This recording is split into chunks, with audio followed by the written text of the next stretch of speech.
1571, the Muslim Turks under the command of Lala Mustafa Pasha surrounded the Christians in Famagusta, Cyprus.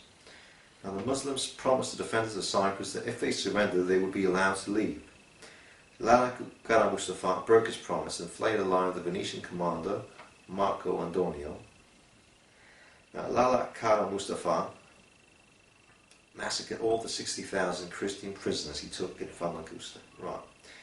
Then he turned the beautiful St. Nicholas Church into the Lala Mustafa Pasha Mosque. Right, and he did a lot more than that. Right, now, the Turkish Muslims then intended to attack Rome and from there to conquer the rest of Western Europe. Pope Pius V used all this influence he got to get the Christian states of Spain, Naples, Sicily, Venice, Genoa, Sardinia, Savoy, Urbino, the Papal states, the Germans and the Croatians to assemble into a holy league led by the 24-year-old Prince Don Juan of Austria, the German prince. Right, on October the 7th, 1571, the largest and most decisive sea battle of the Mediterranean took place, the Battle of Lepanto. The Battle of Lepanto off the western coast of Greece. Don Juan of Austria led the 212 warships, which carried nearly 68,000 soldiers and sailors of the Holy League.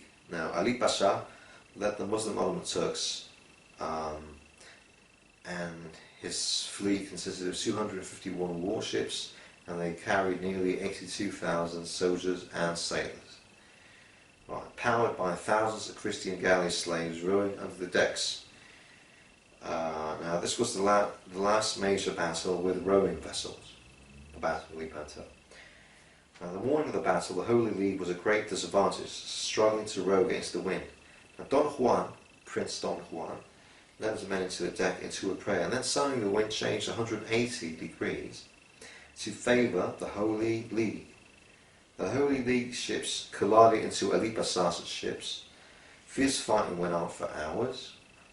Don Juan sailed his ship Real into Ali Pasha's ship. Ali Pasha was finally killed and his head was hung from the ship.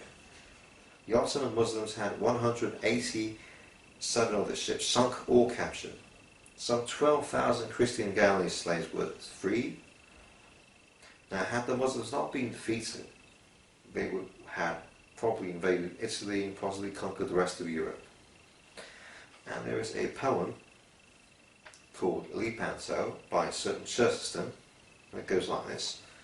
Above the ships are palaces of brown, black bearded chiefs, and below the ships are prisons, where with multitudinous griefs, Christian captives, sick and sunless, all labouring race repines, like a race in sunken cities, like a nation in the mines. We are lost like slaves in sweat, and in the skies of morning hung the stairways of the tallest gods when tyranny was young. We are capless, voiceless, hopeless, as those falling on, fleeing on before the high king's horses in the granite of Babylon. And many a one grows witless in his quiet room in hell, where a yellow face looks inward through the lattice of his cell, and he finds his God forgotten, and he seeks no more a sign. But Don Juan of Austria has burst the battle line.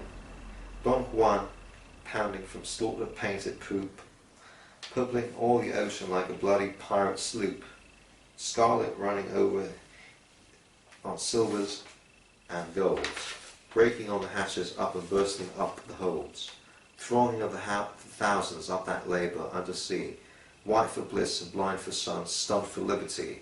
Viva Hispania, Domino Gloria, Don Juan of Austria has set his people free. Now sadly, instead of following up on his victory and freeing Constantinople and the Greek islands from the Turk Mongols, Spain sent her invisible armada to conquer England. Now the Spanish Armada was destroyed in a hurricane in 1588. That's the end of the story. And then the Germans defeated the Turks at the siege of Vienna, the second siege of Vienna with Sobieski, and so on and so on and so on. Now, like we said, several Turkish troops tried to overthrow the stupid tyrant Erdogan. The thing to do so. There are dead bodies lying around in Constantinople, which is good news. Right, the Battle of Lepanto, Don Juan of Austria, 1571. The Holy Roman League.